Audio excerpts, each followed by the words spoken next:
I'm just going to jump on. I have a couple minutes before I have another conference call and discuss, I guess, private investigation services.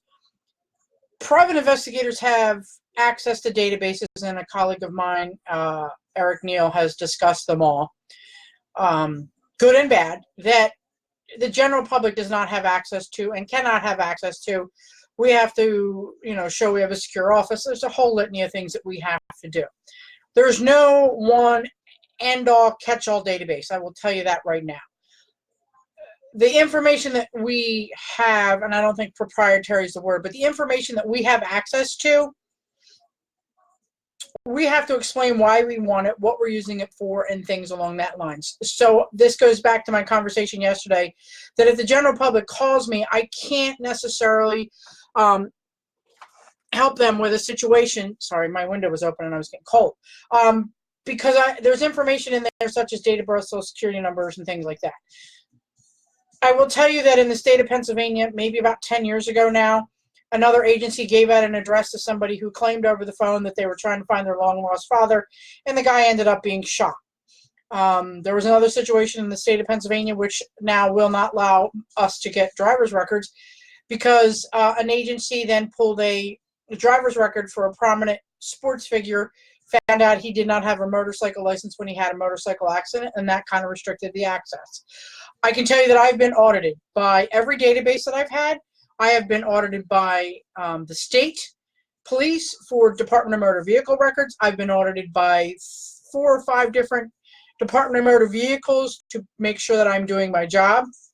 And every time I've passed the audit, I openly tell people that you can audit me. I tell people that I will be happy to mentor you, and if you do not like what I have to say, it's because I'm doing it within the confines of the law. So you need to understand that, private investigators have laws. We have rules, and some of us get to that gray area, and I'll admit occasionally I will get to that gray area, but I won't get to the redder side of the gray, if you understand what I'm saying.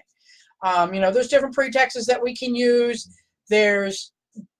And I don't mean on the phone. Pennsylvania is a two-party state, so if I'm recording a conversation or pretexting, I need to let them know that. So therefore, I don't pretext at all. I will not pretext at all. And I tell people that call me and say, I need you to pretext. If I'm calling somebody, I'm telling them legitimately why I'm calling.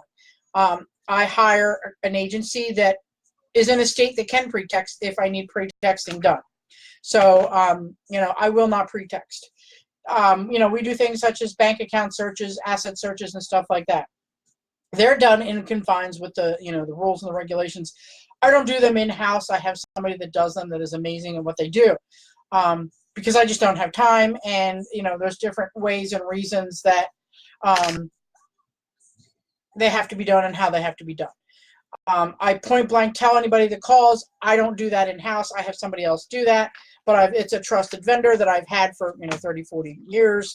Not that long, but I've only been in business since '87, or in this field since 1987, in business since 2005.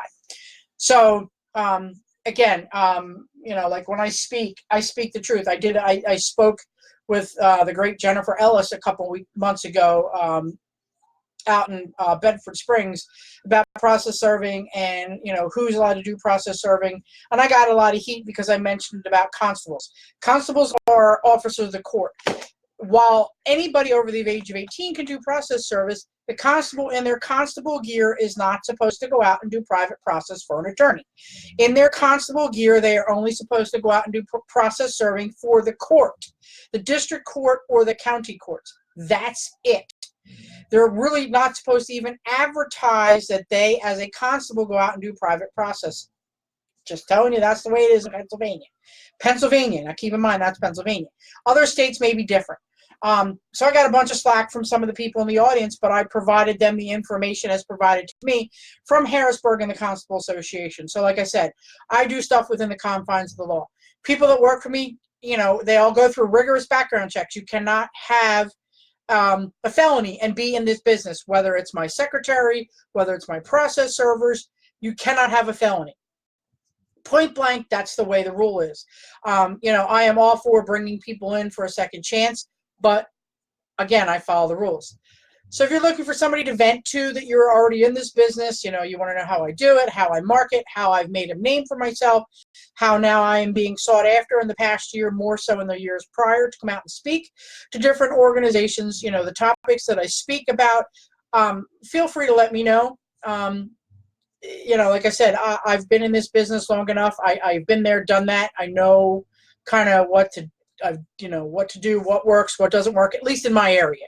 And I'm talking about Pennsylvania, New Jersey, and Delaware. I know what works and what doesn't work. Don't let somebody fool you and say, oh, you can just show up at an attorney's office. You can't do that anymore. They just don't let you do that. So, again, feel free to ask questions. Feel free to put them on my Facebook page. Feel free to comment. I'm happy to help. But have a great Wednesday. I almost said Tuesday. Have a great Wednesday.